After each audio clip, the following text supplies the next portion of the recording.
Supreme ತೀರ್ಪು ವಿರೋಧಿಸಿ ಮಂಡ್ಯದಲ್ಲಿ ಪ್ರತಿಭಟನೆಯನ್ನು ನಡೆಸಲಾಗ್ತಾ ಇದೆ. ರೈತ ಸಂಘದ ಕಾರ್ಯಕರ್ತರಿಂದ ಶ್ರೀರಂಗಪಟ್ಟಣದಲ್ಲಿ ಪ್ರತಿಭಟನೆ ನಡೆಸಲಾಗ್ತಾ ಇದೆ. ಅಂಚೆ ಕಚೇರಿ, ದೂರವಾಣಿ ಕೇಂದ್ರ ಬಂದ್ ಮಾಡಿ ಆಕ್ರೋಶವನ್ನು ವ್ಯಕ್ತಪಡಿಸಿದ್ದಾರೆ. ಕೇಂದ್ರ ಸರ್ಕಾರದ ವ್ಯಾಪ್ತಿಗೆ ಒಳಪಡುವಂತಹ ಕಚೇರಿಗೆ ಬಾಗಿಲುಗಳನ್ನು ಹಾಕಿಸಿ ಆಕ್ರೋಶವನ್ನು ವ್ಯಕ್ತಪಡಿಸಿದ್ದು, ಕೇಂದ್ರ ಸರ್ಕಾರ ಹಾಗೂ ಸುಪ್ರೀಂ ಕೋರ್ಟ್ ವಿರುದ್ಧ ಘೋಷಣೆಗಳನ್ನು ಕೂಗ್ತಾ ಇದ್ದಾರೆ.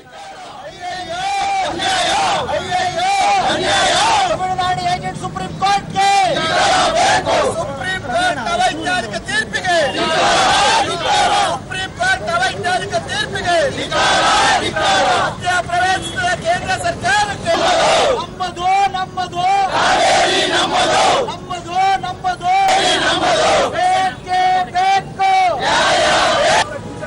ಅಂತೇಳಿ 1ನೇ ತಾರೀಕಿಂದ 6ನೇ ತಾರೀಕುವರೆಗೆ ನಮ್ಮ ಸ್ಥಿತಿ ಯಾವ ಸ್ಥಿತಿ ಬಂದಿದೆ ಅನ್ನೋದನ್ನ ರಾಜ್ಯ ಸರ್ಕಾರಕ್ಕೆ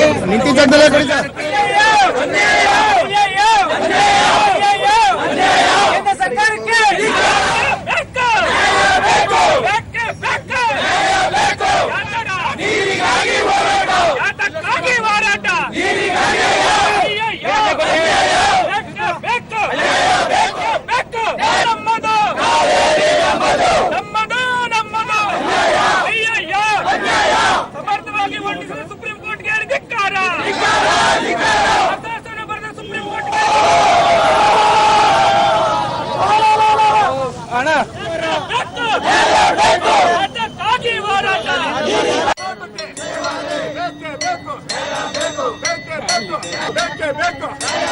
ಸುಪ್ರೀಂ ಕೋರ್ಟ್ಗೆ ಸುಪ್ರೀಂ ಕೋರ್ಟ್ ತೀರ್ಪಿಗೆ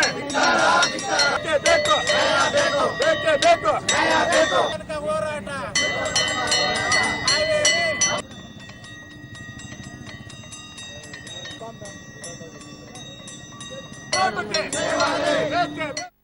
ಇನ್ನು ಸುಪ್ರೀಂ ಕೋರ್ಟ್ ತೀರ್ಪಿನ ಬಗ್ಗೆ ವಾಟಾಳ್ ನಾಗರಾಜ್ ಅವರು ಕೂಡ ಪ್ರತಿಕ್ರಿಯೆಯನ್ನ ಕೊಡ್ತಾ ಇದ್ದಾರೆ. ಅವ್ರು ಏನ್ ಮಾತಾಡ್ತಿದ್ದಾರೆ? ನಿರ್ಮಾಣ ಮಂಡಳಿ ಬೇಡ ಅಂತ ಕೇಂದ್ರ ಸರ್ಕಾರ ನಿಮ್ಗೆ ಯಾರು ಹೇಳಿದವರು ಒಪ್ಕೊಳ್ಳಿ ಅಂತ ಹೇಳಿ. ಉಮಾಭಾರತಿ ಅವರೇ, ಏನ್ ಹುಡುಗಾಟ ಆಡ್ತಾ ಇದ್ದೀರಾ? ನಮ್ಮ ರಾಜ್ಯದ ಪಾರ್ಲಿಮೆಂಟ್ ಸದಸ್ಯರು ಎಲ್ಲೋಗಿದ್ದೀರಿ? ಕೂಡ್ಲೇ ನೀವು ಇದನ್ನ ಹೇಳ್ಬೇಕು. ಇವರಿಗೆ, ನಿಮಗೆ ಕೇಂದ್ರದ ಪ್ರಧಾನಮಂತ್ರಿಯವ್ರಿಗೆ ಹೇಳ್ಬೇಕು. ಏನಾದ್ರೂ ನಿರ್ಮಾಣ ಮಂಡಳಿ ನಾಳಿದ್ದು ರಚನೆ ಆದ್ರೆ ನೀವೆಲ್ಲ ರಾಜೀನಾಮೆ ಕೊಡಬೇಕಾಗುತ್ತೆ. ಇಡೀ ರಾಜ್ಯಾದ್ಯಂತ ಪಾರ್ಲಿಮೆಂಟ್ ಸದಸ್ಯರು ಸಂಪೂರ್ಣ ರಾಜೀನಾಮೆ ಕೊಡಬೇಕು ಅಂತ ಒತ್ತಾಯ ಮಾಡ್ತೀವಿ. ಉಳಿದ ವಿಷಯಗಳಿಗೆ ಹೋಗುವುದಕ್ಕೆ ಮೊದಲು ಎಂದಿನಂತೆ ಕಾವೇರಿ ಕಡೆಗೆ ಹರಿದು ಹೋಗೋಣ. ತಮಿಳುನಾಡಿಗೆ ಯಾವುದೇ ಕಾರಣಕ್ಕೂ ನೀರು ಬಿಡಲ್ಲ ಎಂಬ ದೃಢ ನಿರ್ಧಾರಕ್ಕೆ ರಾಜ್ಯ ಸರ್ಕಾರ ಬಂದಿದೆ. ಇವತ್ತು ಇಡೀ ದಿನ ಸಭೆಗಳ ಮೇಲೆ ಸಭೆಗಳು ನಡೆದವು.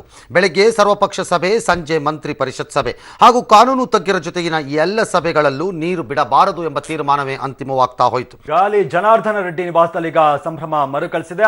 ಅದ್ದೂರಿಯಾಗಿ ಅವರ ಮಗಳ ಮದುವೆ ನೆರವೇರುತ್ತೆ. ಈಗಾಗಲೇ ಎಲ್ಲಾ ಸಿದ್ಧತೆಗಳನ್ನ ಮಾಡಿಕೊಳ್ಳಲಾಗ್ತಾ ಇರುವಂಥದ್ದು. ಅವರ ಪುತ್ರಿ ಬ್ರಹ್ಮಿಣಿ ಅವರ ವಿವಾಹ ನವೆಂಬರ್ 16ನೇ ತಾರೀಕು ಬೆಂಗಳೂರಿನ ಅರಮನೆ ಮೈದಾನದಲ್ಲಿ ವೈಭವೋಪೇತವಾಗಿ ಮದುವೆ ಆಗತ್ತೆ. ಹೈದರಾಬಾದ್ ಮೂಲದ ಉದ್ಯಮಿಯ ಪುತ್ರನೊಂದಿಗೆ ಅದ್ದೂರಿ ಕಲ್ಯಾಣಕ್ಕೆ ಈಗಾಗಲೇ ಸಾಕಷ್ಟು ಸಿದ್ಧತೆಗಳನ್ನ ಮಾಡಿಕೊಳ್ಳಲಾಗ್ತಾ ಇದೆ. ಮದುವೆಯಲ್ಲಿ ಶಾರುಖ್ ಖಾನ್ ಹಾಗೆ ಕತ್ರಿನಾ ಕೈಫ್ ಅವರೆಲ್ಲರೂ ಕೂಡ ಬರ್ತಾರೆ. ಸ್ಟೆಪ್ ಹಾಕ್ತಾರೆ ಅನ್ನುವಂಥ ಬಗ್ಗೆ ಮಾಹಿತಿ ಇರುವಂಥದ್ದು.